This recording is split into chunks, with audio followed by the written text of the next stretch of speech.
Hello बच्चों, कैसे हो आप सब लोग। तो बच्चों, अपन ने लास्ट क्लास में अपन ने पढ़ा था solution of solids in liquid, और अपन ने उसमें देखा था कि इनकी सॉल्युबिलिटी कैसे निकालते हैं, है ना बच्चों। तो आज अपन सॉल्यूशन चैप्टर में आगे बढ़ रहे हैं और बहुत इंपॉर्टेंट टॉपिक आज स्टार्ट कर रहे हैं, दैट इज कॉलिगेटिव प्रॉपर्टीज, है ना। और इसको वैसे बोलते क्या है, colligative properties of dilute solution, है ना। तो क्यों डाइल्यूट सॉल्यूशन के लिए बोलते हैं, ये भी अपन आगे पढ़ेंगे, है ना। और होती क्या है कॉलिगेटिव प्रॉपर्टीज, इनके रीजन्स कहाँ हैं, कब ये अच्छे से वर्क करती हैं, और इनके बेनिफिट क्या क्या हैं, है ना। ये सारी चीज़ें आज अपन को स्टडी करनी है। तो सबसे पहले कॉलिगेटिव प्रॉपर्टीज बच्चे जो अपन डिफाइन करते हैं ना, वो डाइल्यूट सॉल्यूशन के लिए डिफाइन करते हैं। तो मैं इधर लिख देता हूँ colligative properties of dilute solution, ठीक है। अब सबसे पहले बच्चों अपना इसमें टॉपिक आता है व्हाट इज डाइल्यूट सॉल्यूशन, ठीक है। तो अब बच्चों डाइल्यूट सॉल्यूशन क्या होता है, वैसे तो डाइल्यूट सुनने से है ना जो आपको ना माइंड में आता होगा कि जो ज़्यादा कॉन्सेंट्रेटेड नहीं है वो डाइल्यूट सॉल्यूशन है। भाई सॉल्यूशन का है ना कॉन्सेंट्रेशन दो तरह, जो एक तो ज़्यादा कॉन्सेंट्रेटेड एक कम कॉन्सेंट्रेटेड, उनको डाइल्यूट कहता है ना। तो एक बार इसको ना सॉल्यूट और सॉल्वेंट की टर्म्स में समझ लेते हैं। तो डाइल्यूट सॉल्यूशन क्या होता है, जिसमें amount of solute is very small in comparison to solvent, है ना। तो एक बार लिख लेते हैं इसमें what is dilute solution, amount of solute is very small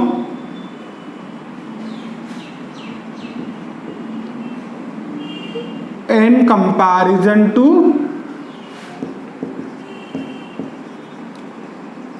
solvent in the solution, ठीक है। तो ऐसे सॉल्यूशन को जिसमें सॉल्यूट का अमाउंट सॉल्वेंट की कंपैरिजन में बहुत कम होता है, तो ऐसे सॉल्यूशन को अपन क्या बोलते हैं बच्चों, डाइल्यूट सॉल्यूशन बोलते हैं, है ना।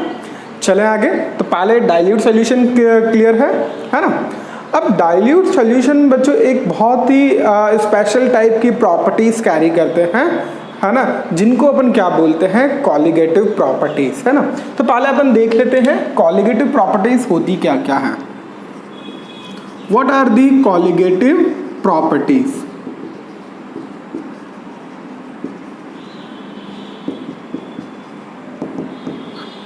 ठीक है।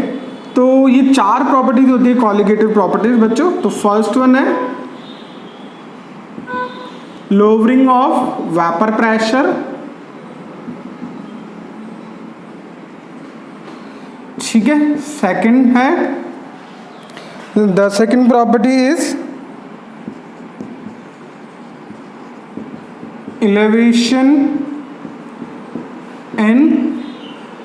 elevation in boiling point,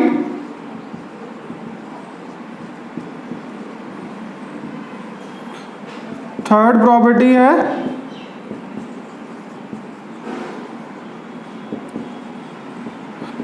depression in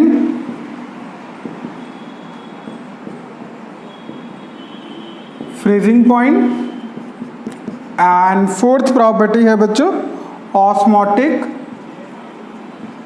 pressure.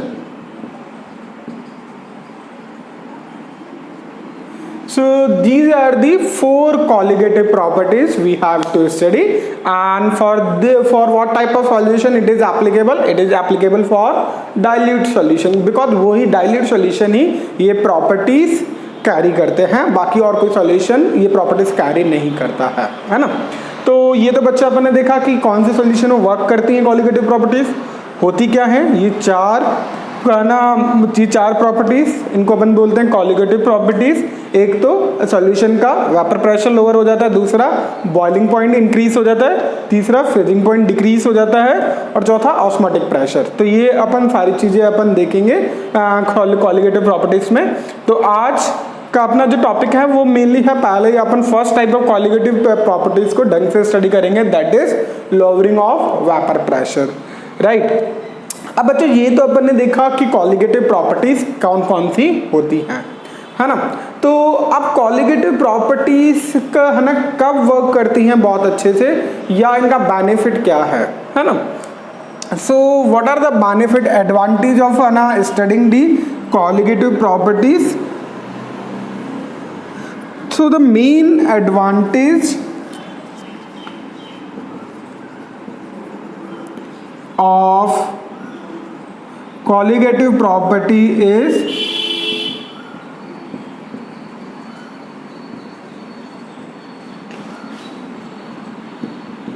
to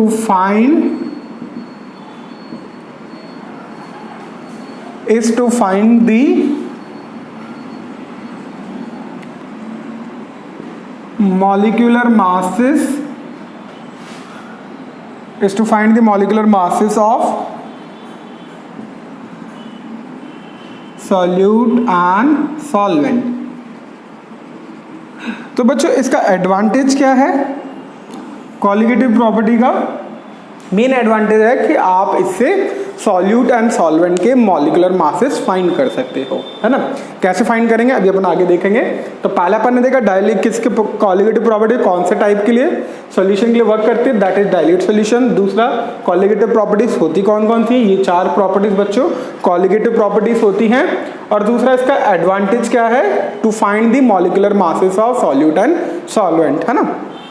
तो अब बच्चों ना डाइल्यूट सॉल्यूशन के लिए भी अपन को ये देखना है कि बेस्ट एक्सीलेंट कौन से है ना सॉल्यूशन पे ये वर्क करेंगे, ठीक है। तो वो अपन कैरेक्टरिस्टिक भी देख लेते हैं, ठीक है।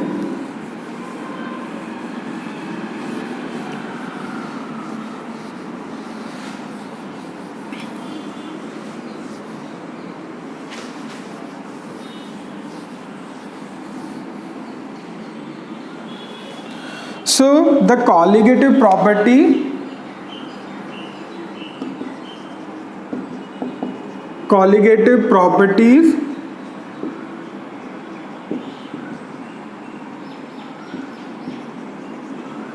work excellent in these conditions।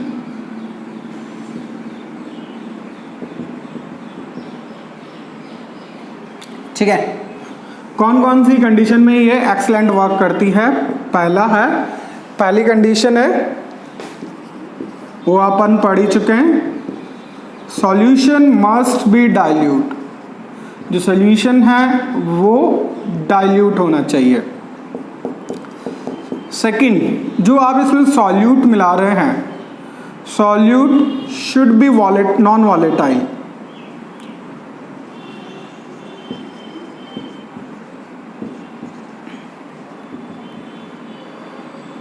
Non volatile से बच्चों मतलब क्या है कि वो जो बहुत जल्दी इवेपोरेट नहीं हो जाना चाहिए, ठीक है। तो सॉल्यूशन एक तो डाइल्यूट होना चाहिए और सॉल्यूट जो है हमारा नॉन वॉलेटाइल होना चाहिए। And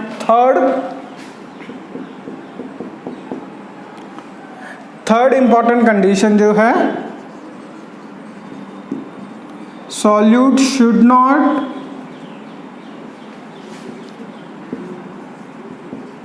dissociate or associate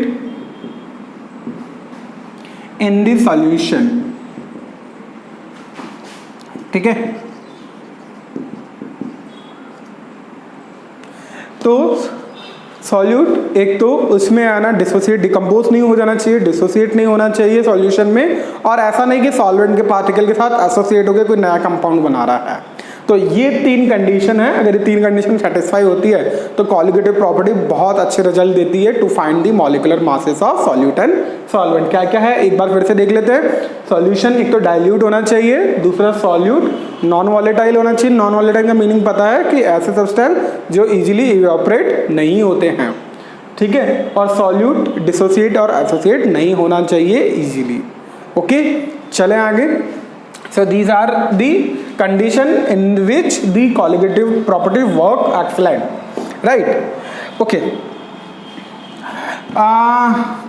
Now on which factors colligative properties depend? So important point है बच्चों, चाहो तो याद रख सकते हो। Colligative properties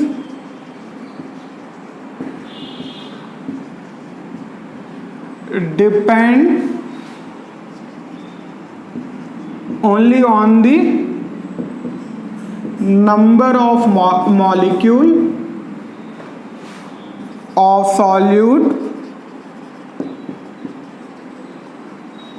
present in the solution irrespective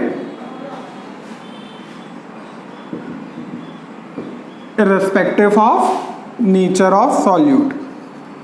मतलब सॉल्यूट की नेचर पे डिपेंड नहीं करती है ना, सिर्फ किस पे डिपेंड करती है, वो कितना सॉल्यूट प्रेजेंट है ना, उनके नंबर पे डिपेंड करती है। नंबर अपन यूजुअली केमिस्ट्री में कैसे मेजर करते हैं, उनके नंबर ऑफ मोल से, है ना। तो कितने मोल्स प्रेजेंट है मेनली उस पर डिपेंड करती है, ठीक है, और उनके नेचर और सॉल्यूट पे डिपेंड नहीं करती है। तो दीज आर दी फैक्टर्स। तो पहला अपन ने देखा कॉलिगेटिव प्रॉपर्टीज किसके लिए वर्क करती है, एक तो डाइल्यूट सॉल्यूशन के लिए वर्क करती है। फिर अपन ने देखा डाइल्यूट सॉल्यूशन क्या होता है, फिर कॉलिगेटिव प्रॉपर्टीज कौन कौन सी होती हैं, एडवांटेज क्यों हम स्टडी करनी चाहिए हमें कॉलिगेटिव प्रॉपर्टीज के लिए, वो हमने देखा। फिर कौन कौन सी कंडीशन में एक्सीलेंट वर्क करती है वो चीज़ देखी, और किस पे डिपेंड करती है, only depends on the number of molecule of solute present in the solution irrespective of the nature of the solute. Right बच्चों, तो ये चीज आपको समझ में आ गई होगी, ठीक है। अब अपन स्टार्ट करते हैं अपनी first type of colligative property, that is lowering of vapour pressure.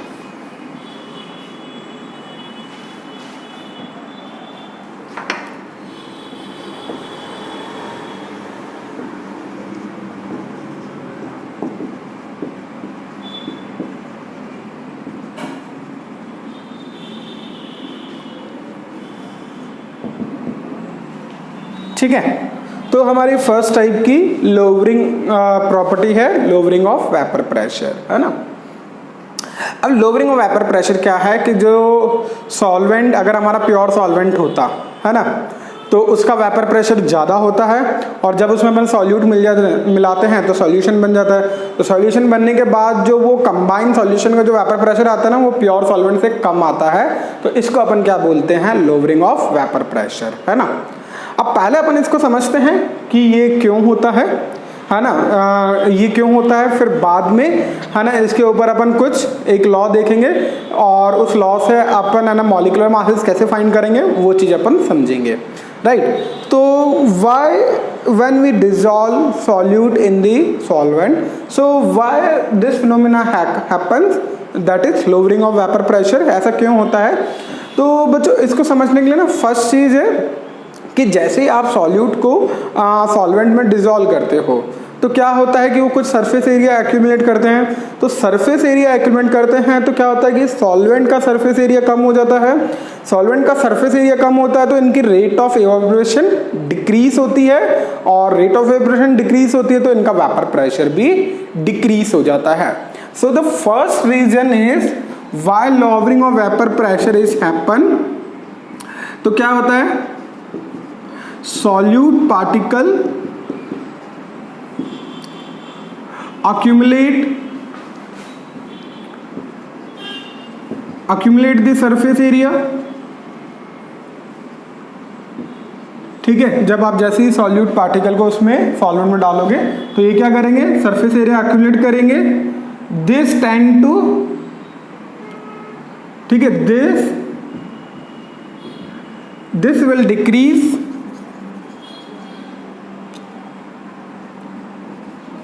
this will decrease the surface area,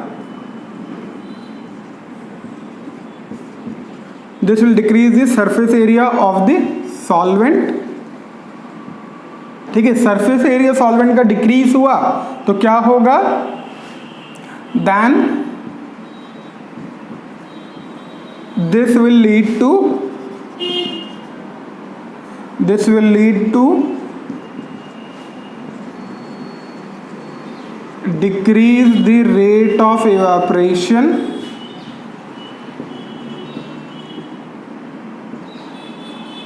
this will lead to decrease the rate of evaporation and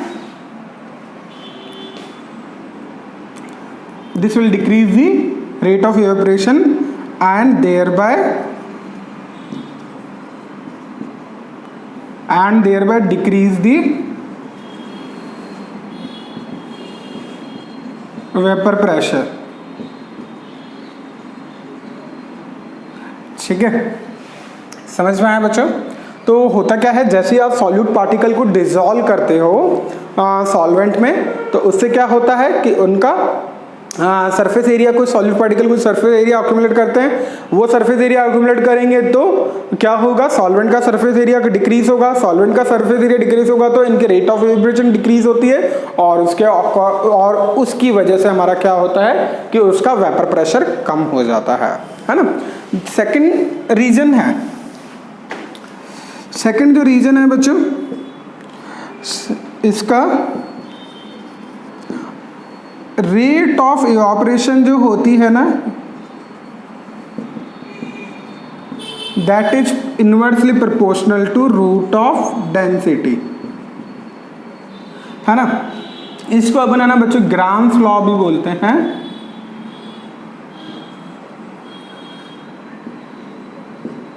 ठीक है, ग्राम्स लॉ क्या कहता है, रेट ऑफ इवेपोरेशन क्या होता है, inversely proportional to density होता है। तो जैसे ही आपने बच्चों सॉल्यूट को ऐड किया तो क्या होता है कि सॉल्यूशन की डेंसिटी इंक्रीज हो जाती है। सॉल्यूशन की डेंसिटी इंक्रीज हुई तो रेट ऑफ इवेपोरेशन, यहाँ से हमें दिख रहा है कि डेंसिटी इंक्रीज तो rate of evaporation decrease, rate of evaporation decrease तो वेपर प्रेशर डिक्रीज होता है। So these are the regions for lowering of vapor pressure, है ना। इसको एक बार फिर से मैं लिख देता हूं थोड़ा सा। when we add solute तो क्या होता है, डेंसिटी इंक्रीज होगी, evaporation, rate of evaporation decrease होगा and this will lead to vapour pressure भी डिक्रीज होगा। ठीक है, समझ में आया? डेंसिटी इंक्रीज होगी, इवेपोरेशन डिक्रीज होगा तो वेपर प्रेशर भी डिक्रीज होगा। ओके बच्चों, क्लियर है ये? तो what are the reasons lowering of vapour pressure, ये these are the reasons. Okay, चलें आगे। यहां तक कोई दिक्कत, कोई गड़बड़ नहीं? ठीक है, तो ये तो रीजंस थे। अब अपन देखते हैं लोअरिंग ऑफ वेपर प्रेशर के साथ अपन मॉलिक्यूलर मासेस को कैसे कनेक्ट करते हैं। ठीक है, एक बार मैं इसे ग्राफ भी बता देता हूं एक्चुअली होता क्या है।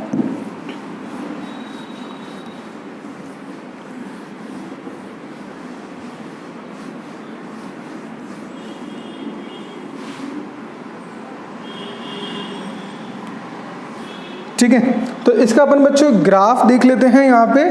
तो इसका जो ग्राफ आएगा ना बच्चों,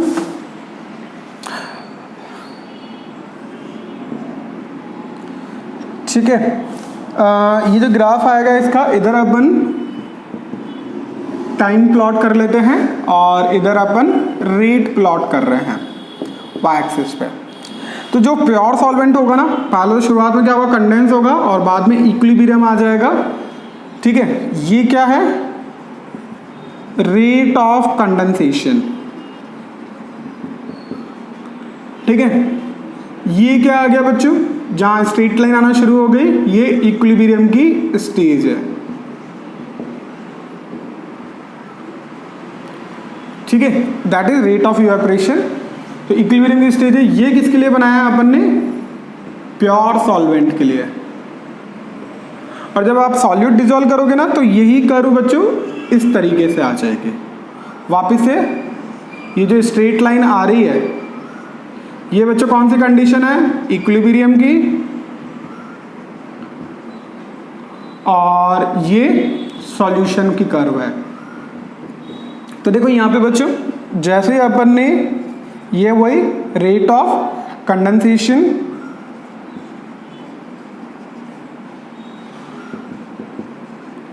ठीक है, इसको एक बार यहाँ पे आगे एक्सपैंड करके देखो तो इस समय रेट ये है और इस वक्त रेट ये थी। तो देखो बच्चों, रेट डिक्रीज हो रही है जब प्योर सॉल्वेंट था और जब सॉल्यूशन था, रेट डिक्रीज हो रही है। है ना। तो that is the colligative properties, है ना। सॉल्यूट डालने से क्या हो रहा है कि रेट ऑफ इवेपोरेशन डिक्रीज हो रही है, तो वेपर प्रेशर डिक्रीज हो जाता है। ओके बच्चों, so these are the curve. अब अपन रिलेशन एस्टैब्लिश करेंगे। पहला देखेंगे रिलेशन होता क्या है, ठीक है।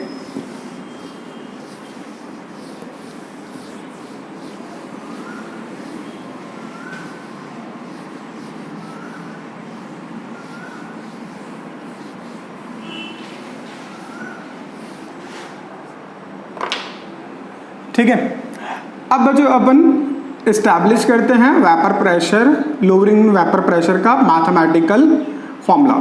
तो बच्चे अपन यहाँ पे पी नॉट लेते हैं, वेपर प्रेशर ऑफ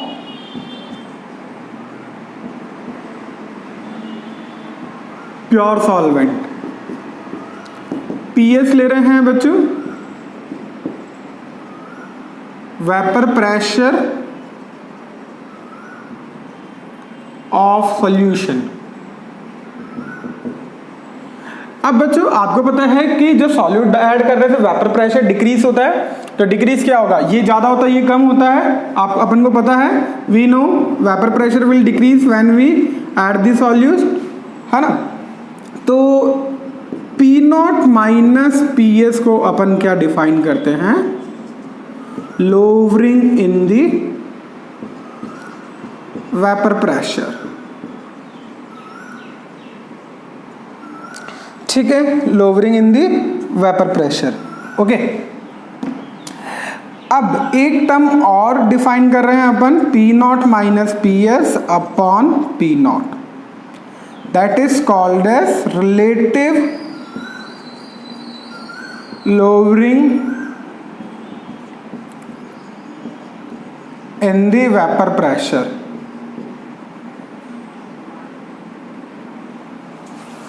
ठीक है बच्चों, तो ये क्या था बच्चों, P not minus P S upon P S, P not sorry. So that is the relative lowering in vapour pressure, है ना। ये समझ में आ गया। Vapour pressure P not pure solvent का है, पी एस सॉल्यूशन का है, और वेपर प्रेशर लोअर हो जाता है तो मतलब पी नॉट पी एस से बड़ा होगा, तो P not minus P R क्या है, lowering in the vapour pressure, और P not minus P S upon P not that is relative lowering in the vapour pressure. समझ में आया बच्चों, क्लियर है। अब इसके ऊपर relative lowering in vapour pressure के ऊपर हमें रॉल्ट ने, वैसे तो हमने रॉल्ट लॉ पहले भी एक बार पढ़ चुके हैं, ठीक है, वो थोड़ा सा अलग था। ठीक है बच्चों, तो इसके ऊपर रॉल्ट ने हमें एक लॉ दिया था, the law says that P not minus P S upon P not that is equals to N upon N plus N. What is, ये तो आपको पता है, ये क्या रिलेटिव लोअरिंग वेपर प्रेशर है, यहाँ पे n क्या है, number of moles of solute. ठीक है, कैपिटल N क्या है, number of moles of solvent, है ना। समझ में आया, चले आगे बच्चों, क्लियर है। तो this is the Raoult law given by the Raoult of the colligative for the colligative property of lowering of vapor pressure। उसने क्या बताया कि रिलेटिव लोअरिंग वेपर प्रेशर किसके बराबर होता है, मोल फ्रैक्शन ऑफ सॉल्यूट के बराबर। ये क्या आ रहा है बच्चों, मोल फ्रैक्शन ऑफ सॉल्यूट। अब ये तो था लॉ। अब अपन बच्चों ना इसकी डेरिवेशन करेंगे। इसकी डेरिवेशन कैसे करते हैं वो अपन स्टार्ट करते हैं, ठीक है। तो ये तो रॉल्ट लॉ था, अब इसकी अपन डेरिवेशन स्टार्ट करते हैं। रॉल्ट लॉ समझ में आ गया अपना, क्या था, लोअरिंग वेपर प्रेशर में that is the Raoult law. ये रॉल्ट ने दिया था और इसके आगे अपन डेरिवेशन भी करेंगे, ठीक है। तो स्टार्ट करते हैं बच्चों इसके derivation.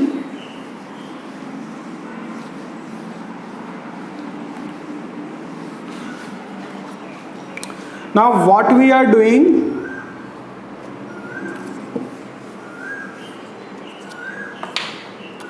we are doing derivation of Raoult law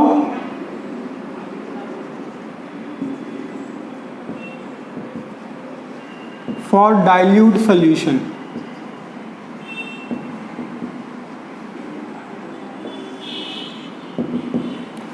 ठीक है।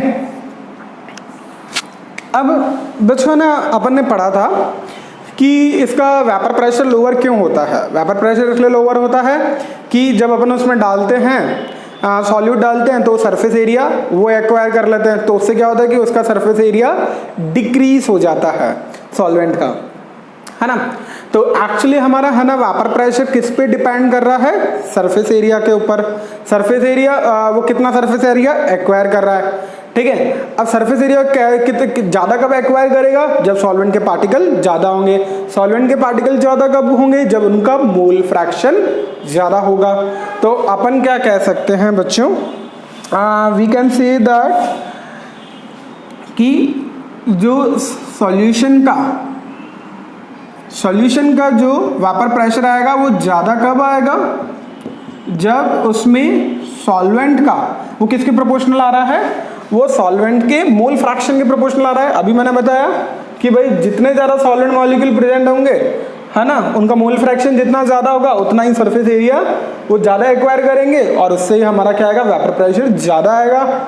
ठीक है, अभी अपन ने देखा। और जितना ज़्यादा सॉल्यूट डिजोल्व करोगे उतना कम आएगा, ठीक है।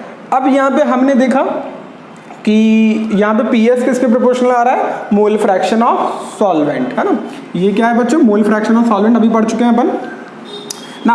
अब हमें प्रोपोर्शनलिटी साइन हटाना है तो हमें कुछ कांस्टेंट यहाँ लगाना पड़ेगा। सो मैंने वो कांस्टेंट अज्यूम कर लिया K, और यहाँ पे PS की वैल्यू कितनी आ गई बच्चों, KN/N+N। अब यहाँ पे अगर N की वैल्यू 0 है ना, number of moles of solute, if that is 0, so we can put the value of 0 in this equation, so it will be Kn/0 plus n, that is Kn/n, and that is equals to K।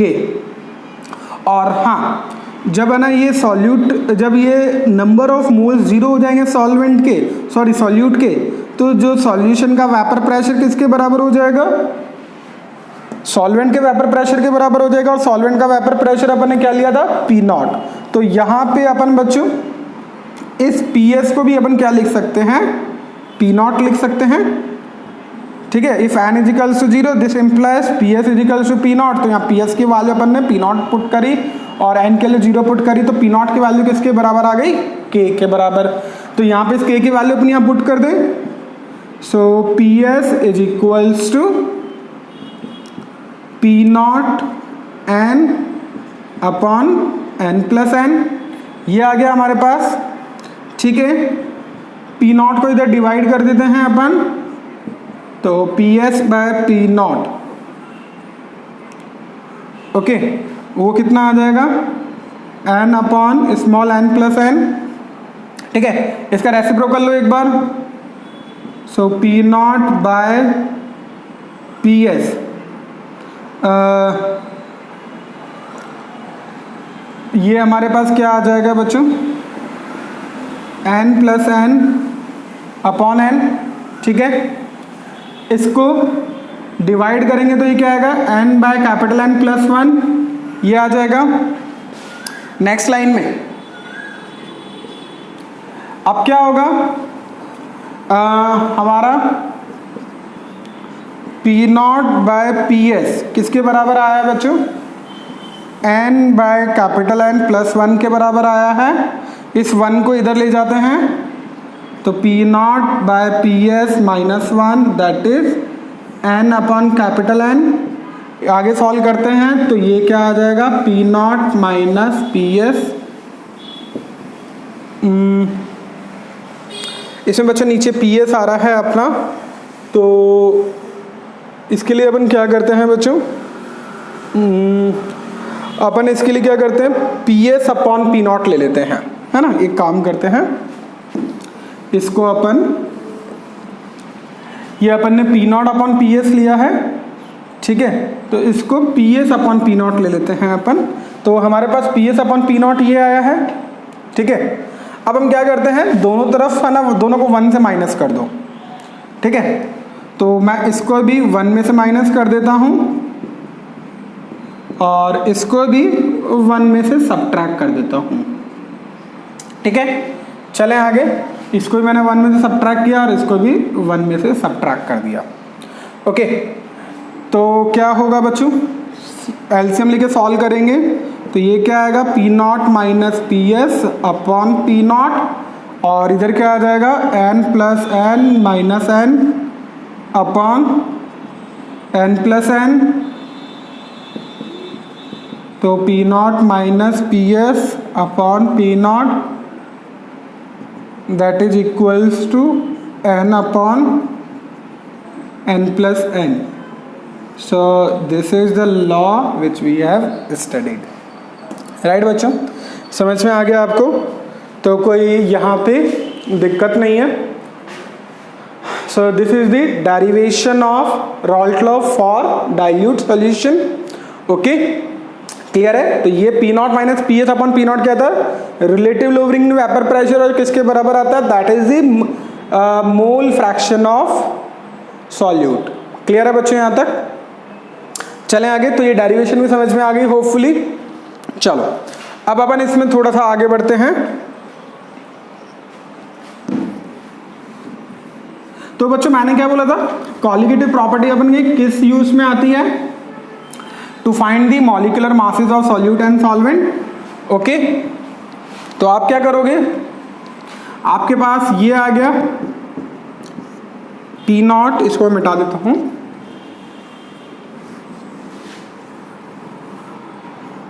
तो हमारे पास ये आ गया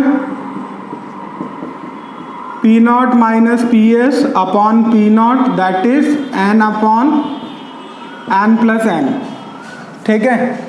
तो ये n क्या है, solute को हम a बोल देते हैं। तो मोल्स कैसे निकालते हैं, वेट अपॉन मॉलिक्यूलर मास, ठीक है। ऐसे ही इधर ही आ जाएगा इसका weight upon molecular mass of solute, ऐसे ही सॉल्वेंट का b ले लेते हैं, तो ये मॉलिक्यूलर मास ऑफ b।